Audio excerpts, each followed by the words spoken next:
بالکل ناراض نہ ہونا بھی زیادتی ہے، ناراض ہونا بھی چاہیے اور بڑا زبردست ہونا چاہیے، سخت شدت کے ساتھ غصہ کرنا چاہیے، پر کب؟ جب اللہ کی حدوں کو توڑا جائے، جب شریعت کی مخالفت کی جائے اور بے جا دین کی باتوں کو چھوڑا جائے، اللہ کی رضا کے لیے ناراض ہو۔ سیدہ طیبہ طاہرہ حضرت عائشہ صدیقہ رضی اللہ تعالیٰ عنہ فرماتی ہیں کبھی اپنی ذات کے لیے حضور ناراض نہیں ہوئے، لیکن اگر اللہ کی حدیں توڑی جاتی تھی تو ناراض ہوتے تھے۔ چاہیے نا والد کو کہ بیٹا جان بوجھ کے نماز چھوڑ دے تو ناراض ہو، بیٹی پردہ نہ کرے تو ناراض ہو، چاہیے نا اسے کہ اگر اس کے گھر کے اندر کوئی غیر شرعی کام ہو رہا ہو تو وہ ناراضگی کا اظہار کرے، حکمت کے ساتھ سمجھائے، دانائی کے ساتھ تبدیل کرنے کی پوری کوشش کرے۔ آپ کا دل اس وقت پوری طور پر ناراض ہو جب آپ شریعت کی مخالفت ہوتے ہوئے دیکھیں۔ 10,000 گم ہونے پر تو جس کا دل پریشان ہوتا ہے، لیکن نماز ظہر قضا ہونے پر جسے کوئی اثر نہیں ہوتا، جو چند منٹ، آدھا گھنٹہ، پونا گھنٹہ نوکری سے لیٹ ہو تو احساس پیدا ہوتا ہے، لیکن کئی دن بیت گئے فجر نہیں پڑی، کتنے دن گزر گئے سویرے اللہ کی بارگاہ میں نہیں اٹھا، توجہ نہیں ہوتی۔ 2 حدیثیں اکٹھی عرض کرنے لگا ہوں، آپ نے ان دونوں روایات پر غور کرنا ہے۔ ایک قاضی اجاز رحمۃ اللہ علیہ نے شفا شریف میں لکھی اور ایک امام احمد بن حنبل نے اپنی مسند میں نقل فرمائی۔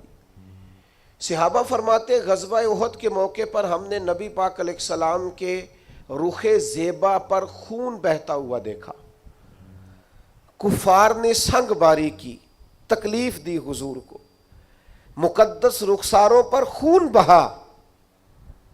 ہم نے عرض کی یا رسول اللہ دعا کرے نا یہ برباد ہو جائے، تو نبی پاک علیہ السلام نے فرمایا مجھے لان تان کرنے والا نہیں بنا کے بھیجا گیا، مجھے رحمت بنا کے بھیجا گیا۔ اور نبی کریم نے دعا فرمائی یا اللہ انہیں ہدایت عطا فرما۔ اس موقع پر جب حضور کو ذاتی طور پر تکلیف دی گئی ہے، مقدس چہرہ نور پر خون بہ رہا ہے اور صحابہ کے کلیجے پھٹ رہے ہیں، اور احد کے میدان میں حضور کا وہ رنگین چہرہ خون سے بھرا ہوا دیکھ کر طبیعتیں مچل رہی، تڑپ کے عرض کی حضور کریں دعا یہ تباہ ہو جائیں۔ فرمایا نہ بھائی، وہ لان تان کرنے والا نہیں، مجھے تو رحمت بنا کے بھیجا گیا۔ لیکن میرے عزیزو، غزوہ خندق کے موقع پر جب دشمنوں سے دفاع کرتے وقت نماز عصر مسلمانوں کی قضا ہوئی تو حضور نے ہاتھ اٹھا کے عرض کیا، کہا اے اللہ ان کے پیٹ آگ سے بھر دے جنہوں نے ہماری نماز عصر لیٹ کی، ہماری نماز لیٹ کر دی، صلاۃ وسطیٰ لیٹ کر دی، ہمیں تیرے حضور جھکنا تھا، ہمیں وہ نماز پڑھنی تھی جو بڑی قیمتی ہے، نماز عصر انہوں نے ہماری نماز لیٹ کر دی، ان کے پیٹ آگ سے بھر دے۔ حضور کا سارا چہرہ لہو سے بھرا ہے، پر ذات کے لیے دعا نہیں کی کہ یہ تباہ ہو جائیں، پر ایک نماز لیٹ ہو گئی۔ صحابہ کی عصر قضا ہوئی تو کریم نے ہاتھ اٹھا کے کہا یا اللہ بھر ان کے پیٹ آگ سے۔ او سنگیو، آؤ یارو اپنا اخلاق تو دیکھیں،